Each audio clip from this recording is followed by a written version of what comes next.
6 months have passed since the release of Kojima Productions' Death Stranding 2 on the Beach. A pillar of Sony's 2025 lineup for the aging PlayStation 5, it seems Sam Porter-Bridges has done more than his fair share of carrying things as of late. Is there a future for Death Stranding now that Game 2 has come and gone?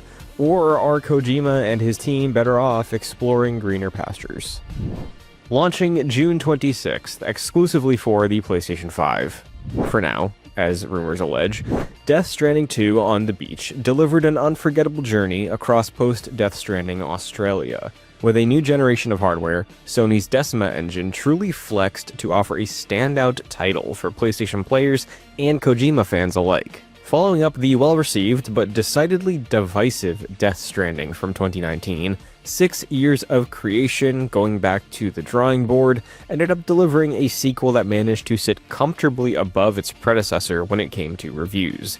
Compared to the original's 83 on OpenCritic, Death Stranding 2 on the Beach sits at a coveted 90. The conversation surrounding the game's launch was almost unanimous praise, with a focus on critics who didn't connect with the original game for one reason or another, now enjoying the cyclical nature of package delivery and network expansion. It helps that the game was refined with hindsight of a multi-platform release and a tweaked director's cut guiding the development of On the Beach. Kojima, on the other hand, expressed some displeasure with the release compared to the players who picked it up, loved it, and reviewed it. On the precipice of Death Stranding 2's release, Kojima expressed concern that the game was being received too well, and he wished to create an experience that would cause more people to drop it and butt heads with it. Artistically, these comments end up with the whole "a game for everyone is a game for no one" sentiment, and fall in line with Kojima's history of making some fairly divisive sequels. Metal Gear Solid 2, Metal Gear Solid 5. Regardless of his wishes, Death Stranding 2 was a hit critically, going on to receive a nomination for Game of the Year 2025 at the Game Awards. In addition to reviewing quite favorably, the game debuted as the second best-selling game of June 2025 in the US, per Circana. To this day, however, we've still no solid word on just how many copies the game has sold so far.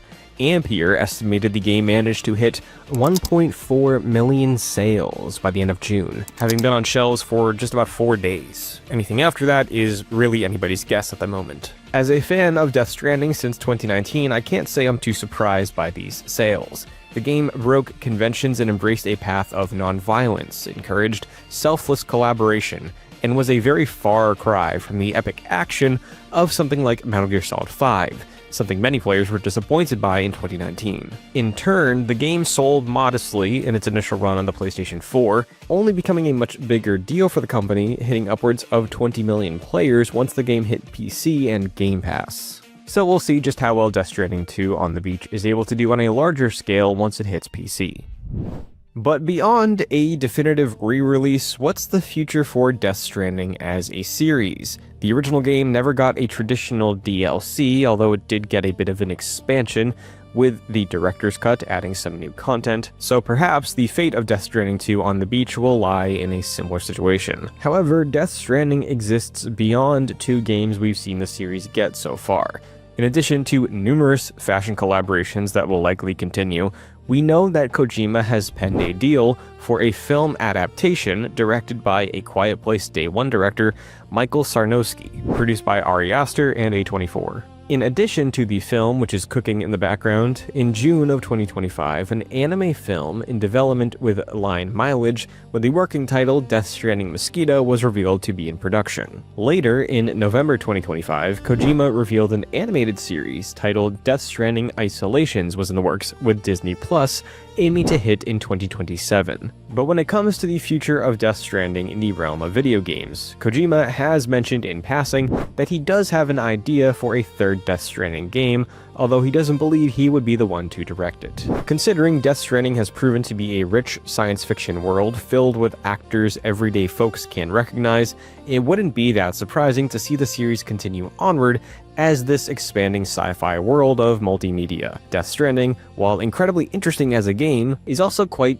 traditionally filmic or cinematic, so telling more traditional narratives in its world seems like a path forward, at least for now. So if not Death Stranding 3, what's the next steps for Kojima and Kojima Productions?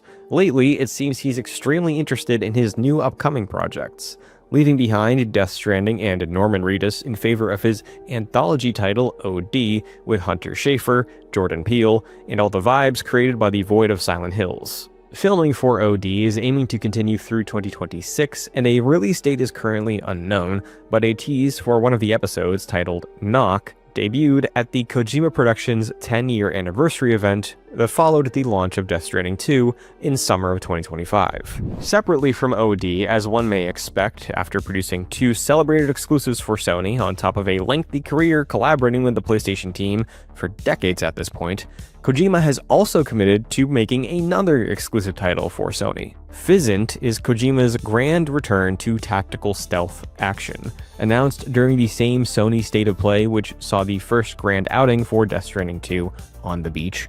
Physint aims to be the zenith of Kojima's several decades making games. Physint is being made in collaboration with Columbia Pictures, and aims to be a project that will blur the lines of gaming and film in a way the creator has yet to achieve, wrapped up in the tropes and atmosphere of his industry-changing stealth epic that went on to cement his legacy.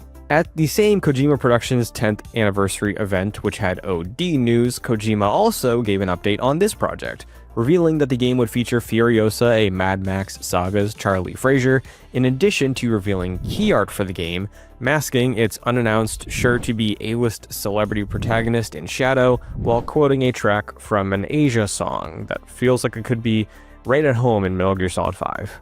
So does 2025 mark a point of change for Kojima Productions, moving on beyond the series that created the identity of Kojima's new team and potentially the rest of his career? Will we move forward seeing Physint updates at every major trade show the way Death Stranding took a spotlight at every Sony E3 showcase and every Game Awards leading up to its launch?